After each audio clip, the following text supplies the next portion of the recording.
نحمده ونصلي على رسوله الكريم اما بعد فاعوذ بالله من الشيطان الرجيم بسم الله الرحمن الرحيم رب اشرح لي صدري ويسر لي امري واحلل عقدة من لساني يفقهوا قولي. السلام علیکم ورحمۃ اللہ وبرکاتہ. ناظرین، پروگرام دعا کیجیے کے ساتھ آپ کی خدمت میں حاضر ہیں.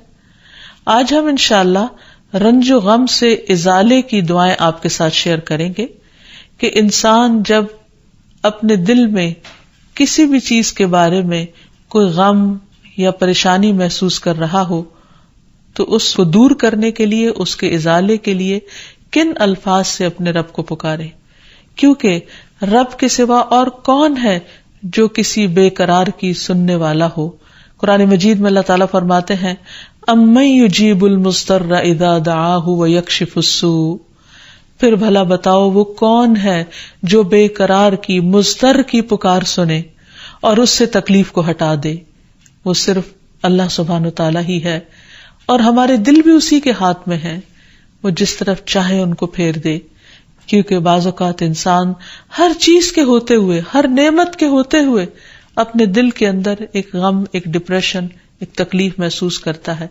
اور بعض اوقات اسباب کچھ جانے بوجھے ہوتے ہیں اور بعض اوقات اسباب جانتا بھی نہیں انسان، اور فگر آؤٹ کرنے کے باوجود، انالائز کرنے کے باوجود، مختلف سچویشنز کو انسان اپنا محاسبہ کرنے کے باوجود کہ کس چیز نے اس کو غمگین کیا یا دکھی کیا اس کو سمجھ بھی نہیں آتی. تو ایسے میں پھر حل کس کے پاس ہوگا؟ صرف اور صرف اس رب کے پاس جس کے ہاتھ میں ہماری جان ہے، جس کے قبضے میں ہماری جان ہے، جس کے 2 انگلیوں کے درمیان ہمارے دل ہیں. وہی ہمارے دلوں کو خوشی اور سکون سے بھر سکتا ہے. اس لیے ہمیں خوب خوب توجہ کے ساتھ اسے پکارنا چاہیے. حدیث میں آتا ہے، ابو ہریرہ کی روایت ہے، رسول اللہ صلی اللہ علیہ وسلم نے فرمایا، جو مسلمان اپنا چہرہ اللہ عز و جل کے سامنے گاڑ کر کسی چیز کا سوال کرتا ہے، اللہ اسے وہ چیز ضرور عطا فرماتا ہے، خواہ وہ اسے جلدی عطا کرے یا اس کے لیے ذخیرہ کر کے رکھ لے، یعنی آخرت کے لیے. اور پھر یہ بھی یاد رکھیے کہ جب دعا کرنے لگے تو اس سے پہلے اللہ سبحانہ وتعالیٰ کی حمد و ثنا ضرور بیان کریں. تسبیحات کی کئی قسمیں ہیں، حمد و ثنا کے کئی الفاظ ہیں. آج ہم کچھ نئے الفاظ دیکھیں گے کہ کس طرح ایک صحابی نے نماز کے دوران جب نبی صلی اللہ علیہ وسلم نے رکوع سے سر اٹھایا تو انہوں نے یہ الفاظ پڑھے، بے ساختہ، بے اختیار اللہ کی تعریف کے الفاظ، ربنا ولک الحمد حمدا کثیرا طیبا مبارکا فیہ.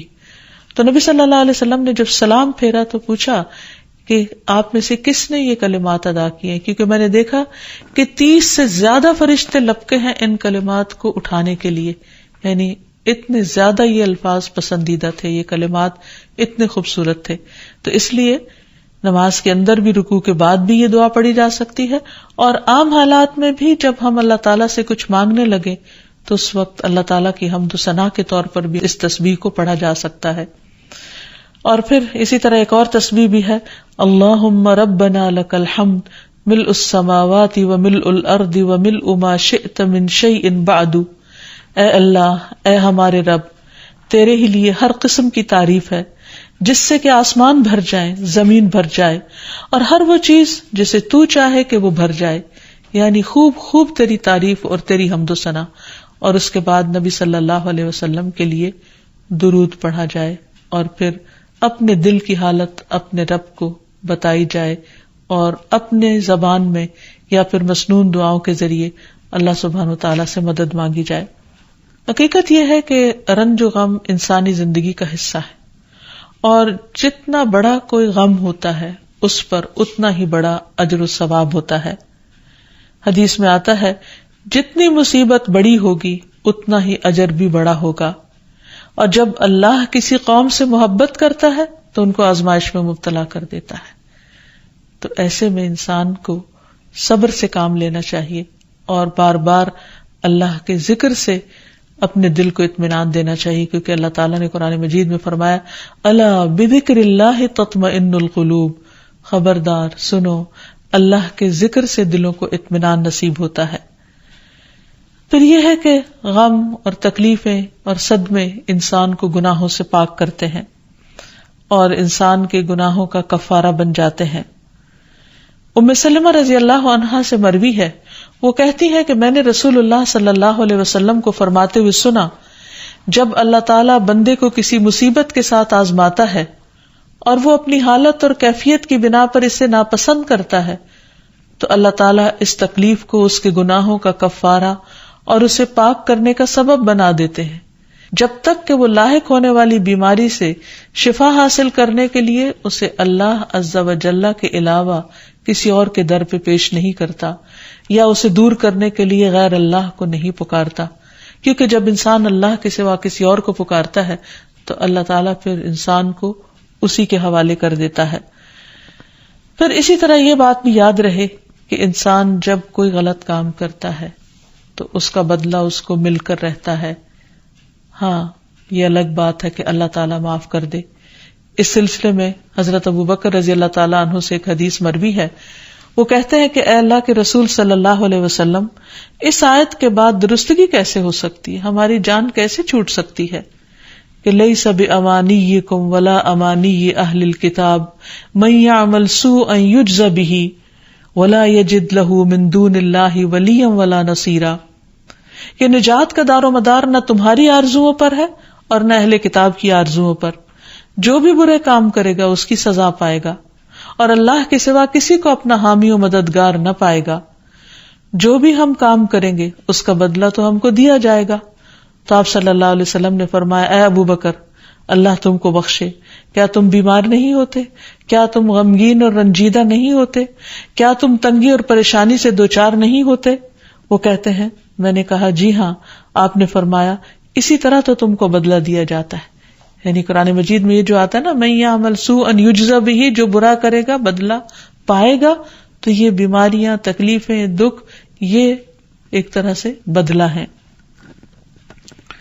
پھر یہ یاد رکھیے کہ انسان پر جب بھی کوئی غم یا تکلیف یا پریشانی آئے تو وہ اپنے غم کا حال اپنے رب کو سنائے، جیسا کہ یعقوب علیہ السلام یوسف علیہ السلام کی جدائی میں جب کرب اور تکلیف میں مبتلا ہوتے تو وہ اپنے غم کی داستان اپنے رب کو سناتے۔ قرآن مجید میں آتا ہے، انما اشکو بسی وحزنی الی اللہ، کہ میں اپنے غم اور دکھ کی داستان اپنے رب کو ہی سناتا ہوں۔ یعنی لوگوں کے سامنے چرچا نہیں کرتے تھے کہ ان کے دل پر کیا بیت رہی ہے، ہاں وہ اپنے رب سے ضرور اپنے غم کو شیئر کرتے تھے۔ اسی طرح یونس علیہ السلام کا قصہ ہمارے سامنے ہے۔ قرآن مجید میں اللہ تعالیٰ فرماتے ہیں، وَذَا النُّونِ إِذ ذَّهَبَ مُغَاضِبًا فَظَنَّ أَن لَّن نَّقْدِرَ عَلَيْهِ فَنَادَى فِي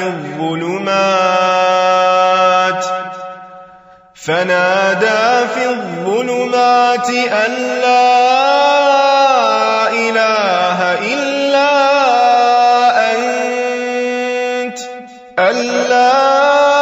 إِلَٰهَ إِلَّا أَنتَ سُبْحَانَكَ إِنِّي كُنتُ مِنَ الظَّالِمِينَ فَاسْتَجَبْنَا لَهُ وَنَجَّيْنَاهُ مِنَ الْغَمِّ وَكَذَلِكَ نُنجِي الْمُؤْمِنِينَ۔ اور مچھلی والے کو جب وہ غصے سے بھرا ہوا چلا گیا، پس اس نے سمجھا کہ ہم اس پر گرفت تنگ نہ کریں گے، تو اس نے اندھیروں میں پکارا کہ تیرے سوا کوئی معبود نہیں، تو پاک ہے، یقیناً میں ظلم کرنے والوں میں سے ہوں۔ تو ہم نے اس کی دعا قبول کی اور اسے غم سے نجات دی، اور اسی طرح ہم ایمان لانے والوں کو نجات دیتے ہیں۔ یعنی جس طرح یونس علیہ السلام کو اس کلمے کی بدولت غم سے نجات دی، تو اللہ تعالیٰ کا وعدہ ہے کہ باقی اہل ایمان کو بھی ہم غم سے نجات دیں گے اسی کلمے کی برکت سے۔ پھر اسی طرح یہ ہے کہ انسان عملی طور پر بھی کچھ طریقے اختیار کرے غم کو دور کرنے کے، یعنی دعاؤں کے ساتھ ساتھ۔ اس میں سب سے پہلی بات تو یہ کہ انسان جب اس سے کوئی چیز کھو جائے، کوئی انسان فوت ہو جائے، تو اسے اللہ تعالیٰ کا فیصلہ سمجھ کر قبول کرے کہ ایسا تو ہونا تھا، کیونکہ دنیا میں کوئی بھی چیز ہمیشہ کے لیے انسان کے پاس نہیں رہ سکتی. انسان کی صحت، اس کی اولاد، اس کا مال و دولت، اس سے ملنے والے بے شمار نعمتیں، یہ اللہ تعالیٰ کی طرف سے ایک امانت ہے، اور اپنا وقت پورا کرنے کے بعد ایک کے بعد ایک چیز رخصت ہوتی چلی جاتی. کوئی بھی چیز انسان کے پاس ہمیشہ نہیں رہ سکتی، اور دس از اے فیکٹ، یہ ایک یقینی بات ہے. اس پر انسان کا ایمان ہونا چاہیے، اور جب اللہ تعالیٰ کوئی چیز دے تو انسان شکر ادا کرے، اور جب کوئی چیز لے لے تو سمجھے کہ اب اللہ تعالیٰ نے اپنی نعمت واپس لے لی اور اس پر مجھے جزا فضا کرنے کا کوئی حق نہیں ہے. پھر اسی طرح یہ ہے کہ انسان اللہ پر بھروسہ کرے، اور ایک چیز جانے کے بعد یہ سوچے کہ اللہ تعالیٰ مجھے اس سے بہتر عطا کریں گے، یعنی اللہ تعالیٰ کے بارے میں مثبت سوچ رکھے، اسے اللہ تعالیٰ کا ظلم قرار نہ دے کہ میرے ساتھ اچھا نہیں ہوا کہ اللہ نے مجھ سے فلاں چیز لے لی. نہیں، نبی صلی اللہ علیہ وسلم نے حضرت ام سلمہ کو یہ دعا سکھائی تھی، اللہم اجرنی فی مصیبتی واخلف لی خیرا منہا. جب ان کے شوہر ابو سلمہ کا انتقال ہوا تھا کہ اللہ مجھے اس مصیبت میں اجر عطا کر اور مجھے اس سے بہتر چیز عطا کر، اور بعد میں ان کا نکاح نبی صلی اللہ علیہ وسلم کے ساتھ ہوا. پھر اسی طرح یہ ہے کہ جو شخص اللہ تعالیٰ کے فیصلوں پر راضی ہو جاتا ہے، اللہ تعالیٰ بھی اس سے راضی ہوتا ہے. تو اس لیے تکلیف آنے پر بھی انسان کو الحمدللہ کہنا چاہیے کہ اللہ تیرا شکر ہے، یعنی میں ہر حال میں تجھ سے راضی ہوں. نبی صلی اللہ علیہ وسلم پر کوئی تکلیف یا رنج و غم کی کیفیت آتی تو آپ فرماتے الحمدللہ علی کل حال، میں ہر حال میں اللہ تعالیٰ کا شکر ادا کرتا ہوں. پھر اسی طرح یہ ہے کہ انسان کثرت سے تسبیح کرے، کیونکہ تسبیح کرنا انسان کے رنج و غم کو دور کر دیتا ہے.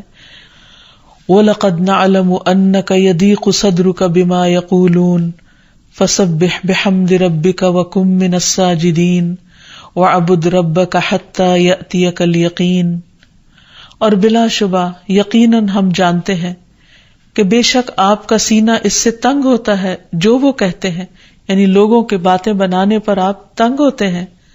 بس اپنے رب کی حمد کے ساتھ تسبیح کیجیے اور سجدہ کرنے والوں میں سے ہو جائیے، اور اپنے رب کی عبادت کیجیے یہاں تک کہ آپ کے پاس یقین آ جائے، یعنی وفات کا وقت آ جائے.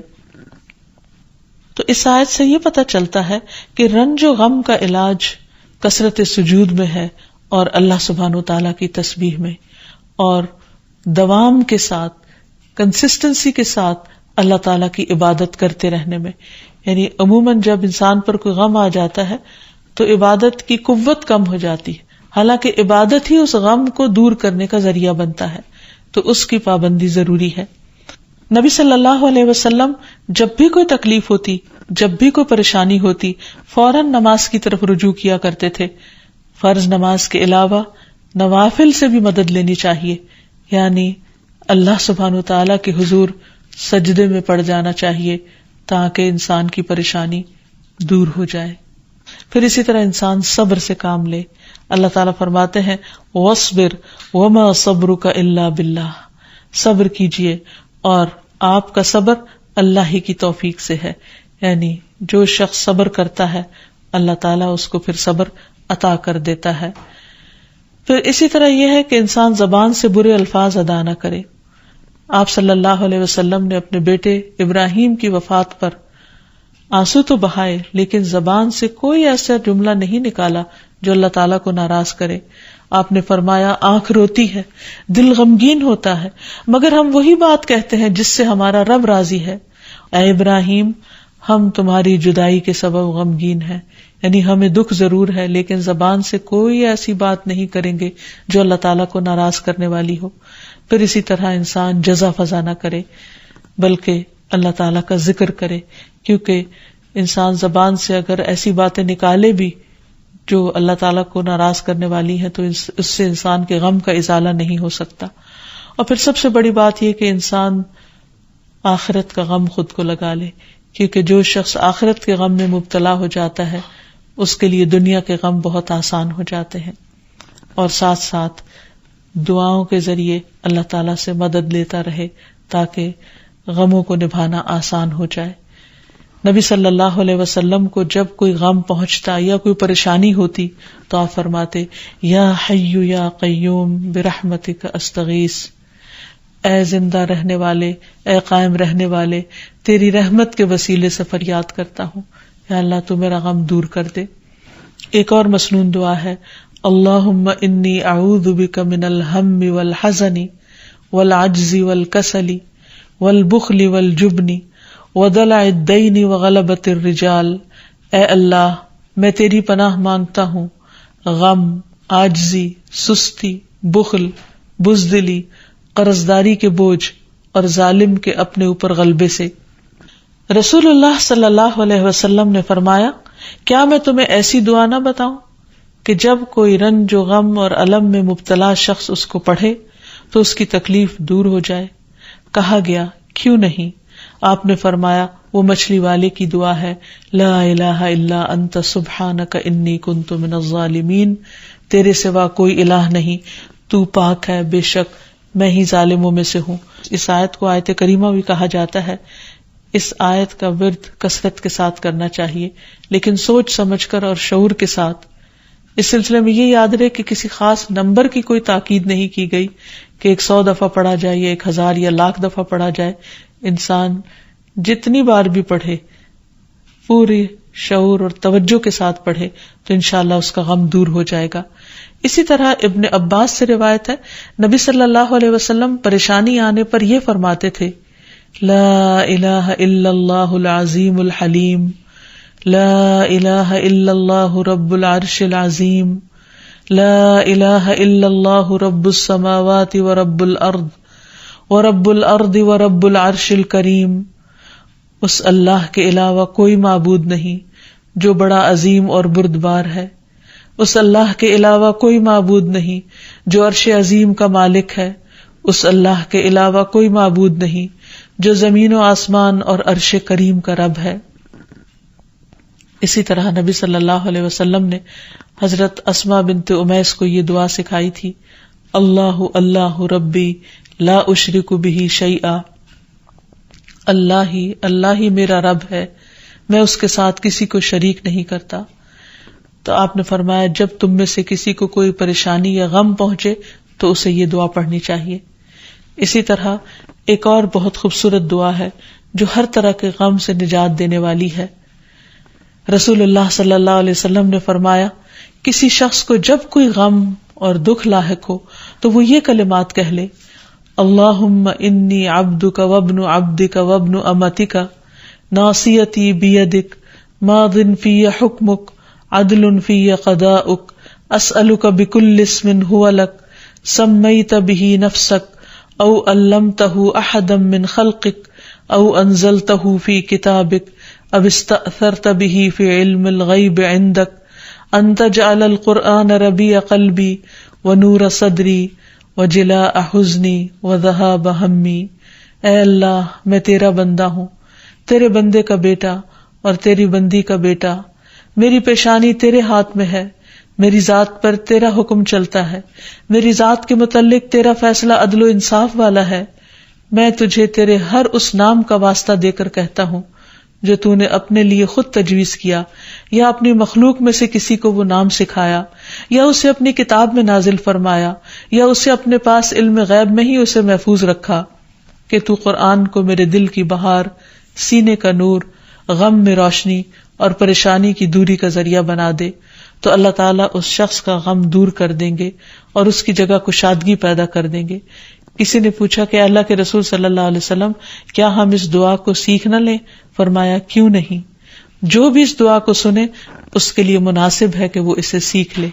یعنی ہر شخص کسی نہ کسی طرح غم میں سے گزرتا ہے اور اس کو اس کی ضرورت پڑ سکتی ہے، اس لیے اسے سیکھ لینا چاہیے۔ اسی طرح کرب کے وقت نبی صلی اللہ علیہ وسلم جب کسی پر دم کرتے تو یہ دعا پڑھا کرتے تھے، امسح البأس رب الناس بیدک الشفاء لا یکشف الکرب الا انت، اے لوگوں کے رب اس کی تکلیف کو دور فرما، شفا تیرے ہی ہاتھ میں ہے، اس تکلیف کو تیرے سوا کوئی دور نہیں کر سکتا۔ تو گویا انسان کسی بھی غم، گھٹن، پریشانی، تنگی، تکلیف میں اپنے رب سے خوب خوب دعا کرے اس یقین کے ساتھ کہ یہ تکلیف صرف وہی دور کر سکتا ہے، اور جب یقین کے ساتھ دعا کرے گا تو دعا قبول بھی ہوگی. تو اللہ تعالیٰ سے دعا ہے کہ وہ ہمارے سب کے دلوں کو قرآن کے نور سے منور کر دے اور غموں کے اندھیروں کو دور کر دے اور ہمارے دلوں کو راحت اور اطمینان نصیب فرمائے. وآخر دعوانا ان الحمد للہ رب العالمین. السلام علیکم ورحمۃ اللہ وبرکاتہ.